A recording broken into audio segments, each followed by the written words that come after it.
నందరాజు యువకుడిగా ఉండే రోజుల్లో అతను గుట్కా గోడౌన్లకు ట్రాన్స్పోర్ట్ కల్పించే డ్రైవర్.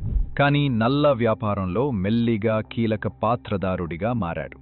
మాఫియా నాయకులు అతనిని విశ్వసించేవారు. నందరాజు ఏకంగా సరిహద్దుల మధ్య అక్రమ సరుకు రవాణాకు మార్గాలు రూపొందించాడు. పోలీసులలో కొంతమంది అతని భాగస్వాములుగా ఉండేవారు. విజయ్ తన గెస్ట్ హౌస్లో ఉన్న సమయంలో అతని మెసేజ్లు చూడంగానే ఒక్క ఆలోచన వచ్చింది. హోటల్ మేనేజర్ దగ్గరికి వెళ్లి అడిగాడు. అతను ఒక ఫోన్ నంబర్ ఇచ్చాడు. అది నందరాజు యొక్క నెంబర్. విజయ్ నకిలీ పేరు ఉపయోగించి ఫోన్ చేసి ట్రాన్స్పోర్ట్ డీల్కి రాగలరా అని అడిగాడు. మరుసటి రోజు రాత్రి విజయ్ ఫామ్ హౌస్కి సమీపంలో ఉన్న పాత ఆలయం వద్దకు వెళ్లాడు. అక్కడ అతన్ని ఎదురు చూస్తున్నాడు ఒక వృద్ధుడు. అతడే నందరాజు.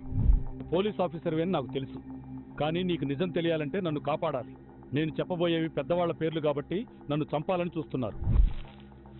సమాధానం ఇవ్వకముందే దూరంగా అడుగుల శబ్దం. ఒక వ్యక్తి చీకటిలో టార్చ్ వెలుగుతూ ఉన్నాడు. నందరాజు ఒక్కసారిగా వెనక్కి తిరిగాడు. నందరాజుకి బుల్లెట్ తెగిలింది.